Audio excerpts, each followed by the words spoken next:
तीन किस्म के बंदे मैंने देखे हैं, या तो कुर्बानी करने वाले हैं और या गुरबा हैं जो कुर्बानी नहीं करते।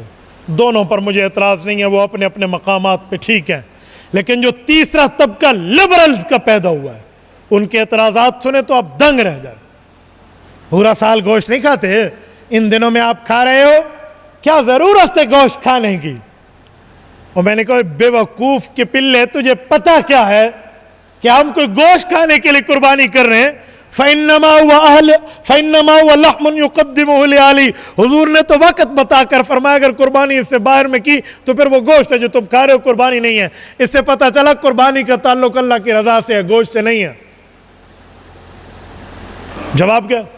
इन पैसों से किसी गरीब की बच्ची की शादी करा देते। मैंने कहा सुन, जितने मोबाइल तेरे जेब में है, जितने मोबाइल तेरे 4 बेटों के जेबों में है, जो मोबाइल तेरी बीवी के पास है, जो मेकअप वो डेली करती है, अर्ली इन द मॉर्निंग मैंने ऑफिस जाना है, उन तमाम के एक दिन की कीमत मिलाकर किसी गरीब के घर का 1 साल तक चूल्हा जल सकता था। तूने लाखों रुपए के मोबाइल खरीदते वक्त ये क्यों नहीं सोचा कि मोबाइल इतने में क्यों खरीदूं, किसी गरीब को दे दो? ये तुझे अल्लाह की इबादत पे याद आया, तुझे कुर्बानी पे याद आया, शायरुल्लाह पे याद आया, सुन्नत इब्राहिमी के ताजगी पर याद आया। अजीब बात है, हमें कहते हो मस्जिद में सीमेंट की बोरी देने से पहले किसी गरीब के घर में आटे की बोरी दो। मैंने कहा जी हां, 13 प्रो मैक्स लेने से पहले जो 3 लाख का मोबाइल है, किसी गरीब के घर में जाके कोई बोरी डाल देता आटे की, तुझे ये उस वक्त याद क्यों नहीं आता? अच्छी से अच्छी गाड़ी लेकर और अपने टूर सिस्टम और पता नहीं क्या क्या को सेट करते हो, उस वक्त गरीब भूल जाता है। याद सिर्फ इस्लामी हुक्म पे गरीब आता है। अजीब रविश चल पड़ी है, अजीब एतराज़ात है। हां, मैं कहता हूं कुर्बानी गरीबों का भला है। कई नौइयतें हैं। नंबर 1, जब कुर्बानी के जानवर खरीदे जाएंगे तो उनकी मंडी लगेगी, मंडी के पहरादार भी होंगे, मंडी के रहने वाले भी होंगे, मंडी पर वहां पर साथ बाजार भी लगेंगे और गरीबों का कारोबार चमकेगा। और फिर गुरबार जिनने साल पूरा कुर्बानी के जानवर पाले, वो बेचेंगे तो इन्हें मुनाफा भी होगा।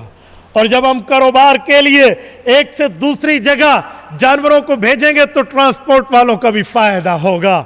उसके साथ घास काट के उसे कुतरा बनाकर खिलाने वालों के घर का चूल्हा भी जलेगा और उसके साथ हिफाजत करने वालों के रिस्क भी खुलेंगे।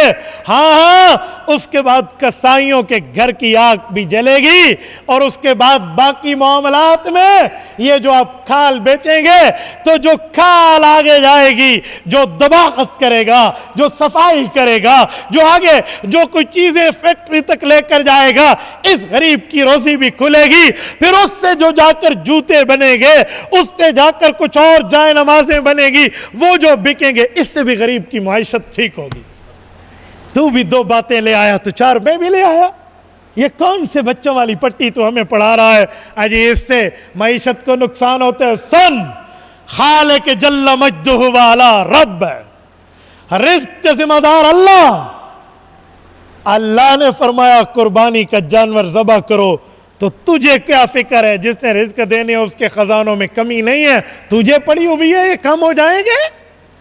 सोनो लिबरल, तेरा दिमाग नहीं है, वरना दीन के ताबे होता तो तुझे समझ आती कि जो कटता है वो बढ़ता है, जो नहीं कटता वो नहीं बढ़ता।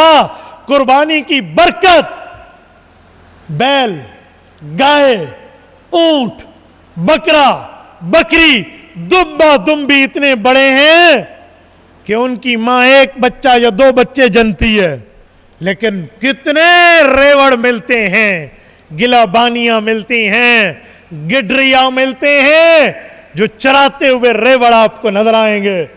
लेकिन मैंने नहीं देखा कि कुत्ते को कारोबार के लिए, कुर्बानी के लिए इसी ने इस्तेमाल किया हो। तो कुत्ते के तो कोई आपको नजर नहीं आएंगे कुर्बानी, गधे की तो कोई नजर नहीं आएगी। जितने बकरों के रेवड़ हैं, आपको कुत्तों और गधों के रेवड़ तो इतने नहीं मिलते। पता चला जो कटता है वो बढ़ता है। तो कहां बैठे हो भाई? क्या एतराज़ात? ये वो लोग हैं जो बेदीन तबका है, जिन्हें लिबरल्स कहते हैं। ये मैं उनसे मुखातब हूं। आप ना समझना मैं आप पे गुस्सा कर रहा हूं।